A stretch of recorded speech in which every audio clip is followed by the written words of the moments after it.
بسم الله الرحمن الرحيم والعصر إن الإنسان لفي خسر إلا الذين آمنوا وعملوا الصالحات وتواصوا بالحق وتواصوا بالصبر. الحمد لله رب العالمين والصلاة والسلام على أشرف الأنبياء والمرسلين وعلى آله وصحبه أجمعين، أما بعد. السلام عليكم ورحمة الله وبركاته. بعد از حمد خداوندی و درود بی پایان بر پیامبر اسلام صلی الله علیه و سلم، انشاءالله که امروز ما و شما در غار از غارهای الهی و در کوه از کوههای پروردگار عظیم الشان که حضور داریم و الله جل شأنه اولین آیه های قرآنی را در خود همین غاری که ما و شما دیده ایستاده ایم نازل کرد. پروردگار متعال هنگامی که اولین آیه های نور و اولین علمی که بر محمد علیه السلام نازل کرد در خود همین غار بود و اولین آیه هایی که با واسطه حضرت جبرئیل علیه السلام نازل شد در همین غار حرا بود. حدیثی که امام بخاری رحمت الله علیه از مادر مؤمنان حضرت عایشه رضی الله عنها روایت میکند، میخواهم که این حدیث را شرح بدهم تا که مردم مسلمان تاجیکستان بدانند که اولین آیه های قرآنی و اولین سوره که نازل شد در کجا نازل شد و اولین نور و اولین هدایت که نازل شد در کجا نازل شد. غار حرا یکی از غارهایی هست که تقریباً 5 کیلومتر از مرکز مکه الله دورتر هست. حضرت عایشه رضی الله عنها در حدیث امام بخاری می فرماید: اول ما بدأ به رسول الله صلی الله علیه و سلم من الوحی الرؤیا الصالحه، اولین وحی که از جانب خداوندی بر محمد علیه السلام می آمد این بود که رسول اکرم صلی الله علیه و سلم خواب می دید.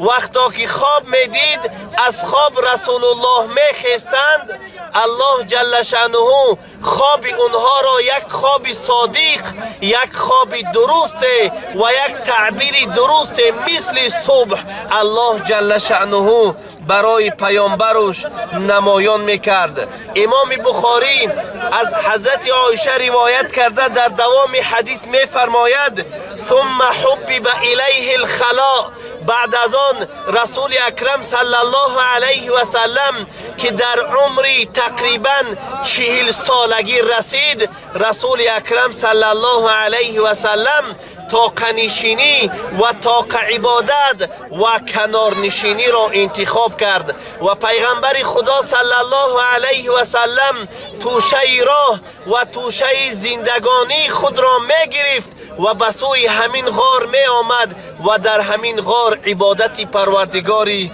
عظیم الشان را می کرد. و امام بخاری رحمت الله علیه می فرماید که وقتا که توشه حضرت خلاص می شد باز پیش مادر مؤمنان، مادر مهربان حضرت خدیجه رضی الله عنها می آمد و اونجا باز توشه خود را می گرفت و برای عبادت پروردگار عظیم الشان بار دیگر بر همین غار حرا می آمد و الله جل شأنه را عبادت می کرد.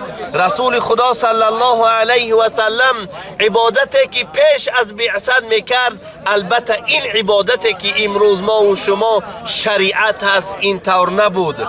حضرت عایشه می گوید: حتی جاءه الحق و هو فی غار حرا، تا آن زمان عبادت میکرد در زمان 40 سالگیش تا زمانی که جبرئیل علیه السلام شب دوشنبه در سن 40 سالگی و 6 ماهگی پیغمبر صلی الله علیه و سلم آمد و برای پیغمبر صلی الله علیه و سلم گفت اقرأ، بخوان ای محمد. پیغمبر برای او جواب داد ما انا بقاری، و رسول خدا فرمودند که من خواننده نیستم. و پیغمبر صلی الله علیه و سلم در حقیقت نویسنده یا خوانده نمیتوانست. رسول خدا می فرماید فاخذنی فغطنی حتی بلغ منی الجهد. پیغمبر می فرماید که حضرت جبریل مرا در آغوش گرفت، چنان پرطاقت مرا در آغوش گرفت که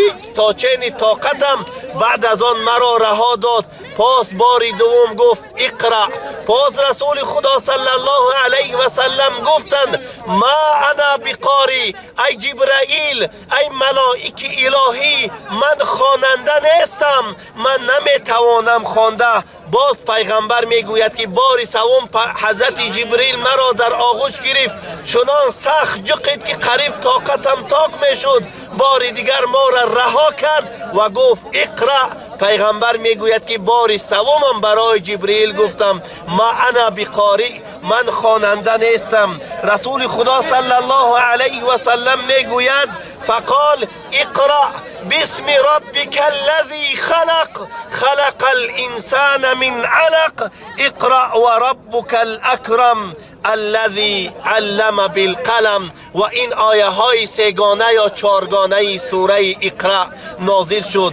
اولین آیت قرآنی و اولین سوره عباداتی که نازل شد مردم مسلمان را به سوی خواندن، مردم مسلمان را به سوی خواندن دعوت کرد. الله می فرماید در این اولهای آیه مبارکه نازل شده اقرأ باسم ربک الذی خلق، بخوان به نام پروردگارت که این همه پیدایش را او خدا آفرید. بخوان ای محمد به نام پروردگارت که این همه هستی را الله جل شأنه آفرید. باز الله جل شأنه می فرماید خلق الانسان من علق، بخوان به نام آن خدایی که انسان را از یک پاره گوشت به دنیا آورد. اقرأ و ربک الاکرم، بخوان به نام آن پروردگار پرجود و کرم، آن خدایی که برای تو علم می دهد لیکن برای تو منت نمی کند. حضرت عایشه رضی الله عنها می فرماید فخرج بها رسول الله صلی الله علیه و سلم یرجف فؤاده. رسول خود حضرت عایشه می گوید که پیغمبر از همین غار حرا پایان شد و به سوی مکه الله رفت و بر حضرت خدیجه بر خانه خود رفت، حال آن که دل رسول الله می لرزید. اولین بار بود که پیغمبر خدا صلی الله علیه و سلم حضرت جبریل علیه السلام را دید. برای خدیجه رضی الله عنه گفت زمیلونی زمیلونی، ای خدیجه مرا بار کنید. انسانی که بترسه عادتا می لرزه و خنک میخوره. رسول خدا که ترسیده بود برای حضرت خدیجه گفت بارم کنید، مرا یگان چیز قطعی بار کنید. و حضرت خدیجه رضی الله عنها پیغمبر خدا صلی الله علیه و سلم را بار کرد تا جایی که خنکی و ترس از دل پیغمبر خدا صلی الله علیه و سلم بیرون شد. و اخبرها الخبر فقال لقد خشیت علی نفسی. حضرت خدیجه میگوید که پیغمبر خدا صلی الله علیه و سلم آمدن جبریل و نزول قرآن را برای زن مهربان خود، برای مادر مؤمنان خدیجه رضی الله عنها قصه کرد و گفت خیلی سخت ترسیدم ای خدیجه. فقالت خدیجه کلا والله، نه اینطور نیست، نترس ای رسول الله، ما یخزیک الله ابدا. ای محمد خداوند بزرگ هیچگاه تو را خار نمی کند.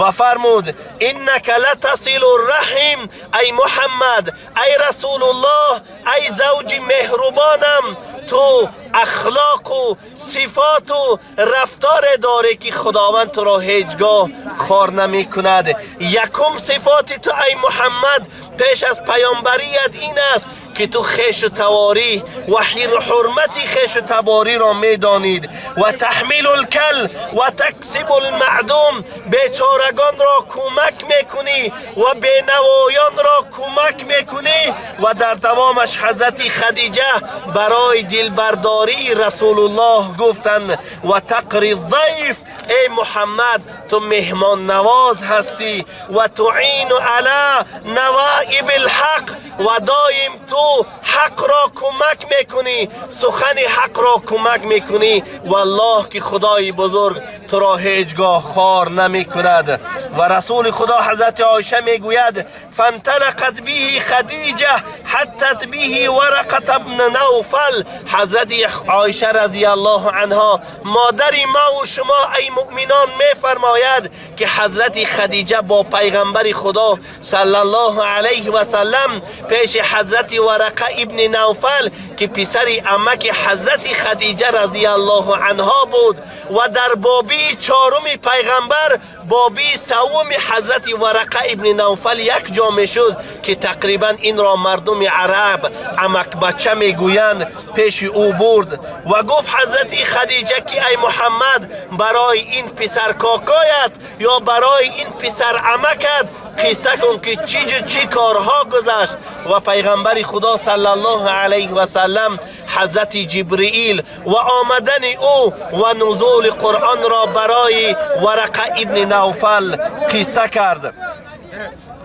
و حضرت ورقه ابن نوفل از جمله کسانی بود که در وقت جاهلیت او دین نصرانی را قبول کرد و علما و مورخین میگویند که ورقه ابن نوفل در همون زمان بر پیغمبر خدا صلی الله علیه و سلم ایمان آورده بود و ورقه ابن نوفل از جمله کسانی بود که انجیل را نوشته بود و بر دین یهود و نصارا بسیار خبرت بزرگی داشت. و امام بخاری این حدیث را از ام المؤمنین روایت میکند و میفرماید که حضرت ورقه ابن نوفل برای او گفت یا ابن اخی ماذا ترى فاخبره رسول الله صلی الله علیه و سلم خبر ما رأى فقال له ورقه هذا ناموس الذي نزل الله على موسى.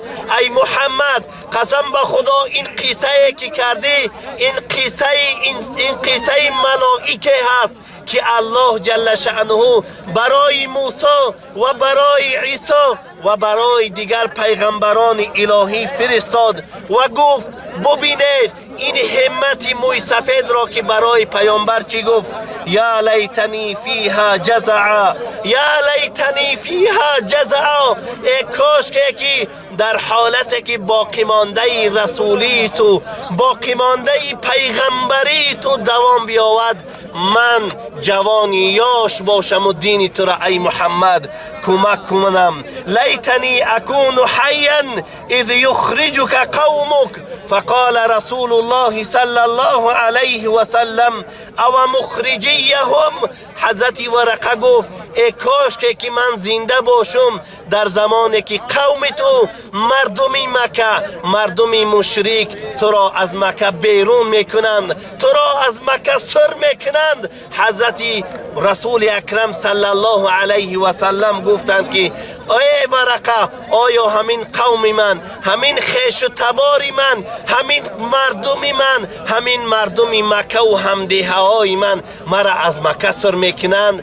حضرت ورقه فرمودند نعم بله تو را بیرون میکنند تو را از اینجا سر میکنند. و فرمود لم یأتی رجل قد بمثل ما جئت به الا عودی، هیچ انسان هیچ مرد هیچ پیغمبر نآمده است مگر اینکه بر آیه هایی که آمد بر رسالت الهی که آمد مگر اینکه مردم برای او دشمنی کرد کردند، مردم او را دشمن قرار دادند و تو را ای محمد این مردم مکه دشمن قرار میدهند.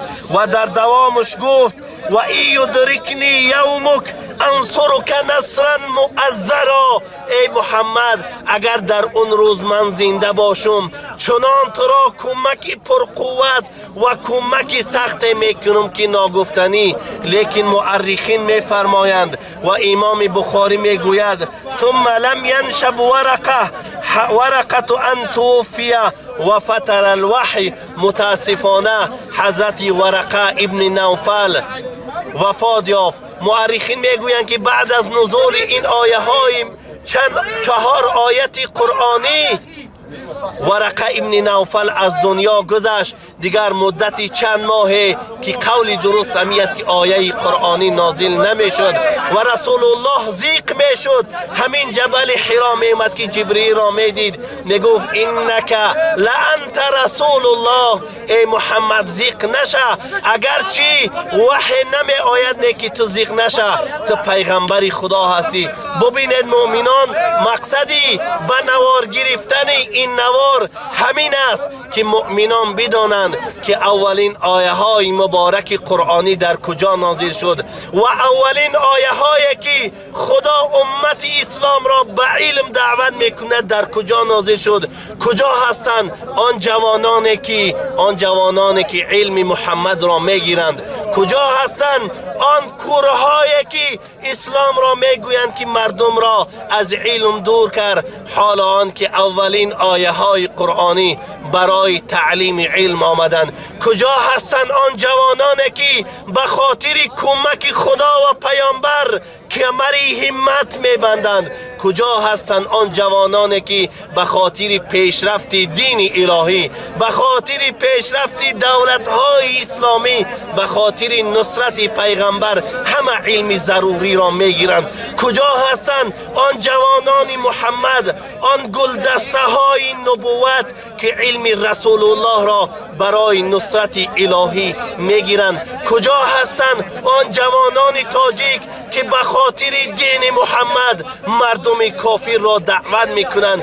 کجا هستند آن مهاجران تاجیک که ملت روس را به اخلاق نیک، به رفتار نیک، به گفتار نیک به سوی دین خداوند دعوت میدهند؟ کجا هستند آن مردم تاجیک که در روسیه کار میکنند که ملت روس را با کارهای خوب، با کارهایی که کچیسویی بلند دارند، با لباسهایی که صفت خوب دارند تأمین میکنند تا که اونها مسلمان شوند؟ کجا هستید ای جوانان تاجیک که اگر 1 میلیون هستید، یک عروس را هر یک شما مسلمان کنید، در روسیه کافر نمیماند، در روسیه انسان نمیماند که در ابد در دوزخ الهی بماند. باید ما و شما جوانان محمد و پیروان رسول الله کسانی باشیم که مردم روس را، مردم غیر مسلمان را با اخلاق نیک، با رفتار نیک، با علم محمدی، با گرفتن احادیث رسول اکرم صلی الله علیه و سلم دعوت نماییم. در آخر از درگاه الله جل شأنه خواهان این هستیم که پروردگار عظیم و شان همت جوانهای مسلمان را بلند کند. الله جل شأنه با این نواری که ما در این مشقت سیام کردیم در بالای این کوه، الله جل شأنه محبت اسلام داد در دل جوانان ما بالاتر و بهتر گرداند. پروردگار همت شما جوانان مهاجر را از این هم زیاد کند. بارا خدایا من دعا میکنم که الله جل شأنه آن جوانانی که مردم روس را به اخلاق، به رفتار، به کردار خود به سوی اسلام دعوت میکنند، خداوند سربلندی دنیا و آخرت برای اونها نصیب کند. والله خیلی خرسند میشنوم که جوان تاجیک یک زن روس یا یک مرد روس را به اسلام دعوت کرد و خداوند به این مهاجری تاجیک، به این شهر اسلام الله جل شأنه یک دوزخی را بهشتی کرد. دعا کنیم که پروردگار عظیم و شان همت هر یک ما و شما را زیاده بگرداند. برادران عزیز، در دعاهایتان ما و برادرانی که در این نوار سهم گذاشتند اونها را فراموش نکنید. دعای توفیق، دعای پیروی سنت رسول الله را برای ما دریغ ندارید. و السلام علیکم و رحمت الله و برکاته.